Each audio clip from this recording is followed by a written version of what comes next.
The man I used to call my father handed my son a wrapped iPhone box for his birthday. "Only good boys get toys," he said with a grin. Everyone laughed until Max opened it. Inside was a rock. Just a dirty, jagged rock. Max stared, confused. "Is this a joke?" Dad leaned back, chuckling like he'd delivered a great punchline. "Only good boys get toys. Isn't that right, Max?" The room erupted in laughter, my sister wiping tears, my brother-in-law snorting, even my mom chuckling. But Max didn't laugh, neither did I. His smile faded, his shoulders slumped, he pushed the box away in silence, biting his lip as he looked at me with eyes I knew too well. I wore that same look at his age back when Dad pulled the same stunts on me. "Oh, come on," Dad said, "it's just a joke." My sister nudged Max. "Lighten up, that's not your real gift." But I knew the truth. There was no real gift. This was the gift, a public humiliation for laughs. "Wow," I muttered, "you really outdid yourself." Dad just shrugged. "Maybe next year, if he learns some respect, we'll talk about a real iPhone." That was the moment something inside me broke. I looked around the room at the people who laughed while my son was humiliated, and I knew, this ends now. They had no idea what was coming, but they would. And 30 minutes later, nobody was laughing. I wish this was out of character for him. It wasn't. This was classic Dad. He never hit me, but his abuse wore a smile. His insults were dressed as wisdom. His love always had strings attached. When I brought home a B, he'd say, "Your brother gets A's, but hey, at least you try." I spent years trying to earn his approval, scholarships, 3 jobs, building my own business. Still, he called me lucky, never smart. Every holiday was a chance for him to remind me I was a disappointment. And when Max was born, I hoped something would change. It didn't. He never remembered Max's birthday, never asked about school. When he did speak, it was criticism in disguise. "Don't you think you baby him too much?" he once said when Max cried over a scraped knee. I was raising Max to be nothing like him, and that, apparently, was a problem. So when he handed my son a rock in a phone box, I snapped. "You know," I said, standing up, "you've spent your life acting like the strong one, the head of the family, but all you've ever been is a coward in a cardigan." The room went still. My mom froze, my sister choked on her wine. "Watch your mouth," Dad warned. "No, you watch yours," I said. "You just humiliated my son, for a laugh, for control, and everyone here played along." I was joking. "No, you weren't. You were performing. Like always, you look for someone smaller, someone who trusts you, and you crush them to feel big." Max sat still, gripping his chair. I looked at him, then turned to the rest of them. "You all saw it, and you laughed." Silence. I smiled coldly. "You want to know something funny? I actually bought Max an iPhone. It's in the car. I was going to let Dad give it to him. Thought maybe he'd act like a real grandfather for once." Gasps filled the room. I turned to my sister. "And you, Emily, a therapist, laughing at a kid being hurt. You should know better." My brother-in-law looked away, uncomfortable. My mom tried to interrupt. "Can we not do this now? It's Max's birthday." "Exactly. That's why I was doing it." "Exactly," I snapped, "and you all ruined it." I walked out without even grabbing my coat, straight to the car, pulled out the real iPhone box, and came back inside. The laughter was gone by then. I knelt beside Max. "This is for you, from me, because you are a good boy. Don't let anyone ever tell you otherwise." He looked up at me, blinking hard. "Thanks, Dad," he whispered, voice cracking. And that nearly broke me. I stood up, turned to the room. "You had your little show, now it's my turn." I pulled the envelope from my back pocket and dropped it on the table in front of my father. "What's this?" he asked, already on edge. "Updated power of attorney. You're not on it anymore." "What the hell are you talking about?"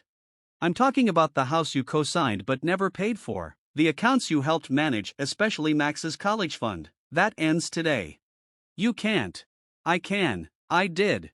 My brother-in-law looked at Emily. "Wait, what accounts?" She froze. I saw the panic set in. "Yeah," I said, looking right at her. "Guess who's been dipping into the family trust?" "Be quiet," Emily hissed. No, you be quiet. The air dropped 10 degrees. Dad's hand hovered over the envelope like it might bite him. He didn't open it, didn't need to, he knew. You're making a mistake, he said through clenched teeth. This isn't how families fix things. No, I said coldly. This is how men fix things when their family treats their kid like trash. Then I turned to Emily again. Let's talk about that emergency withdrawal. You told the bank I approved it. I needed it for Ellie's therapy. No, you needed it for Bali. You posted the whole thing. Healing my inner child on the beach. Cute. Paid for by my actual child's education. Her husband stood up, furious. You took money from Max's fund? $200. Forged my signature. The bank has the footage. The teller even remembered you, said you smiled the whole time. You're overreacting. You're a thief. Mom stepped in, her voice trembling. This is going too far. No, I cut in. What's too far is Dad using Max's social security number to open credit lines since he was 5. Dead silence. Mom turned to Dad, her voice barely a whisper. What is he talking about? I tossed a folder onto the table. 3 credit cards, all maxed, all under Max's name with your address. Dad's face went pale. You can't prove it. I already did. The bank's fraud department flagged it immediately. You'll be getting a letter soon. His hands were shaking now. I raised you. I trusted you. No, you used my son's identity to prop up your credit. You humiliated him for a joke. You don't get to talk about trust. Mom collapsed into a chair. You've gone too far. No, you all did. Years of being the joke at dinner. Years of being compared to Emily, never smart enough, never charming enough. Years of footing the bill for holidays, tuition, even your taxes so you could vacation while I played ATM. And I did it all, not because you deserved it, but because I hoped just once you'd look at Max and think, he deserves better. Instead, you dragged him into the same hell I grew up in. Dad finally exploded. You selfish, bitter little man, you want to destroy this family over a rock in a box? I laughed, a low, raw sound. No, I'm destroying the lie. This family broke years ago. I'm just turning the lights on. I pulled out my phone. What are you doing? Mom asked, panicked. Sending everything to my attorney, and the bank's fraud team, and CPS, just in case anyone's wondering why a 9-year-old has 3 credit lines. Emily lunged up. You're insane. No, I said, I'm just done. Max stood beside me now, holding the real iPhone, still unopened. He reached for my hand. Can we go, Dad? That voice, steady, trusting, it wrecked me. I nodded. As we headed for the door, Dad shouted behind us. If you leave, don't come back. I stopped, looked over my shoulder. You made that choice the second you laughed at my son. Then to the rest of them. I'm not your punching bag, not your wallet, not your scapegoat. I'm his father. That's the only title that matters. We left. The door shut behind us like a final word. Inside, the silence probably still echoes. Outside, under the gray sky, Max looked up at me. I'm glad you're my dad. The fallout was immediate. Next morning, text from Emily, you went too far. Dad's furious. Mom won't stop crying. I didn't reply. By noon, fraud department emailed. Investigation opened. 3 p.m. Unknown number. Mr. Turner, this is Detective Amanda Ross, Financial Crimes Division. We'd like to schedule a statement about the identity theft of your son. Boom. They thought I'd let it go. Not this time. Within 48 hours, I'd filed reports, submitted documents, and sent in video evidence. Max's stolen SSN. The college fund withdrawal. Footage of the birthday humiliation. They laughed at a child. They stole from him. Now we were going to court. A week of silence. Then, Mom called. I let it go to voicemail. Her voice was frantic. Please, let's fix this. Your dad's not well. Emily's a mess. Just come over. I didn't finish listening. That Sunday, I got a letter from my father's lawyer. They were threatening to countersue for defamation. The irony almost made me laugh. You can't defame a man who humiliated his grandson and stole his identity. I called my lawyer. Let them try, she said. We'll crush them. And she was right. Because come mid-June, they won't be the ones holding the power anymore. Civil court, fraud, identity theft, misuse of a minor's information. But I wasn't just after justice, I wanted the truth on public record. The courtroom was full that first day. Emily looked ghost-like. Dad arrived in his sharpest blazer, still trying to command the narrative with fake calm. Mom wore sunglasses indoors, classic. Their lawyer smiled like a politician. Mr. Turner, don't you think this has gone too far? I leaned forward. My son's name and future were used like currency by people who laughed in his face. You're right, it has gone too far, that's why I'm here. The judge nodded. Let's proceed. And we did, gloriously. Day 2, financial statements, line by line. Day 3, the bank manager testified about the forged withdrawal. Day 4, surveillance footage, Emily walking into the bank, signing my name, smiling. She claimed I gave verbal consent. I played the recordings proving otherwise. She folded, tried to cry, the judge wasn't moved. Then came Dad. Did you open credit cards using your grandson's information? I don't recall, he said. Bad move. The bank had proof, his number, his signature, his address. And then I dropped the bomb, a voicemail from just weeks earlier. It's just some cards, for God's sake, he's a kid, he's not going to use the credit, what's the big deal? Silence. Mom looked like she might disappear into the floor. The ruling. Emily, ordered to repay the $2,200 plus fines. Dad, fined, referred for further investigation on elder fraud and identity theft. Me, awarded $25,000 in damages. Max, credit sealed, protected. And everyone in that courtroom finally saw them for who they were. As I walked down the courthouse steps, Emily caught up. You destroyed this family, she hissed. Do you know what you've done?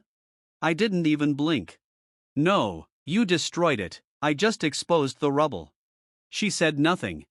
Max looked up at me. Are we done, Dad? I smiled. Almost. One last thing. That night, I took him to the Apple store, let him pick out his own case, AirPods too. It's not about the stuff, he whispered. I know, I said, it's about respect. 3 months passed. I thought peace would follow. At first, it did. I built something real with Max. A new college fund, locked down. Aikido lessons. Reading every night. Laughter, sleep, calm. The tension in his shoulders that I once carried was gone. But ghosts claw back. 6 a.m. One morning, Mom's name lit up my phone. Your father's in the hospital, she said. Heart attack, he needs a procedure. We can't afford it. The court took everything. Please, he's asking for you. For Max. I said nothing. He regrets it, she whispered. Just come see him. I hung up. I didn't go. A week later, a letter from my aunt, one of the few who stayed neutral. Inside, a newspaper clipping. Councilman Richard Turner hospitalized after cardiac complications. Family faces hardship after legal fallout. Below, a GoFundMe. Goal, $40,000. Raised, $3,200. Top comment, hope the son finds it in his heart to forgive. Donation, Emily Turner, $10. I hope he gets a second chance, as a father, as a grandfather. Pathetic. Then, another call, unknown number. Him. I wasn't going to answer. But curiosity, closure won. Hey, son. His voice was thin, weak. I don't sleep anymore. I think about what I did to Max, the rock, the way I looked in his eyes. I thought it was funny, but I was cruel, like always. Silence.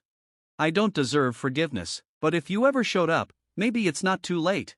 I let a beat pass.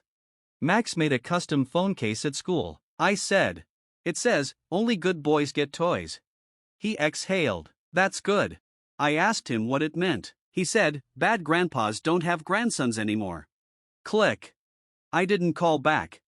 A week later, I found myself near the old neighborhood, the strip mall where it all began. And there they were. Dad, pale and thin in a wheelchair, Mom beside him, Emily handing out flyers.